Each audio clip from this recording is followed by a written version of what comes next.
જય શ્રી કૃષ્ણ. કઝિન રસોઈમાં આજે આપણે પત્તરવેલીના પાના બનાવતા શીખીશું, જે અળવીના પાના પણ કહેવાય છે. તે માટે 250 ગ્રામ જેટલા પાના લીધા છે.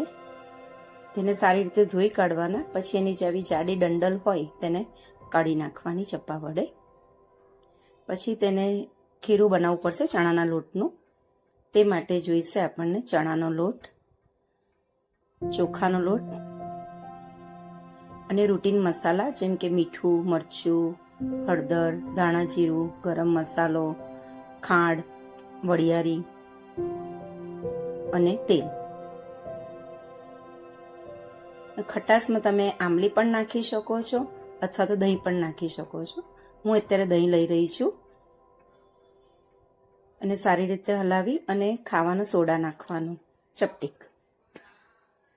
ખીરું બહુ પાતળું નહીં ને જાડું નહીં, એવું મીડિયમ રાખવાનું છે. પછી એક સ્ટીમરમાં પાણી મૂકી ઉપર કાણાવાળી ડીશ મૂકી અને તેને ગરમ થવા દેવું. આ બાજુ આપણે પાના ચોપડવાના શરૂ કરવા. એક પાનો આવી રીતે ચોપડી દેવું, પછી એની ઉપર બીજું પાનું મૂકી અને એ પણ ચોપડવાનું છે. અને 2 પાનાનો વીંટો વાળવાનો છે. બંને બાજુ આવી રીતે વાળવાનું જેથી લોટ બહાર ન નીકળે. આજે હું તમને આવા પાના માઇક્રોવેવમાં બનાવતા પણ શીખવાડી રહી છું. સ્ટીમરમાં બી થશે અને માઇક્રોવેવમાં પણ થશે.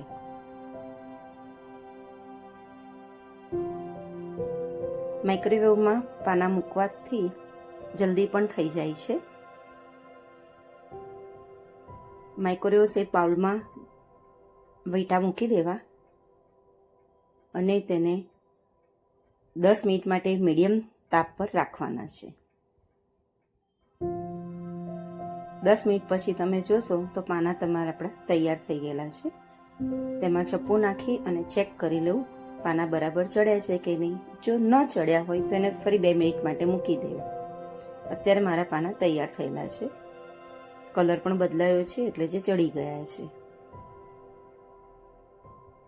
આ પાનાને ઠંડા થવા દેવા 1-2 કલાક સુધી. પછી તેના ટુકડા કરવાથી સારી રીતે ટુકડા થાય છે તેના. આ ટુકડાને આપણે વઘારવાના છે. તે માટે આપણને જોઈશે રાઈ, તલ, લીંબુ, કડી પત્તા અને તેલ, હિંગ. તાવડીમાં તેલ મૂકવું. પછી તેમાં રાઈ નાખવી, તલ નાખવા, કડી લીમડો નાખવો, હિંગ નાખવી. સારી રીતે તતડી જાય પછી તેમાં પાના નાખીને વઘારવા, હલાવી દેવું. પછી લીંબુનો રસ નાખવો. સારી રીતે હલાઈ જાય એટલે આપણા પાના પીરસવા માટે તૈયાર છે. તેને એક બાઉલમાં લઈ લઈશું. તેની ઉપર આપણે ધાણા, ઝીણી સેવ અને કોપરાનું છીણ પણ ભભરાઈ શકીએ છીએ.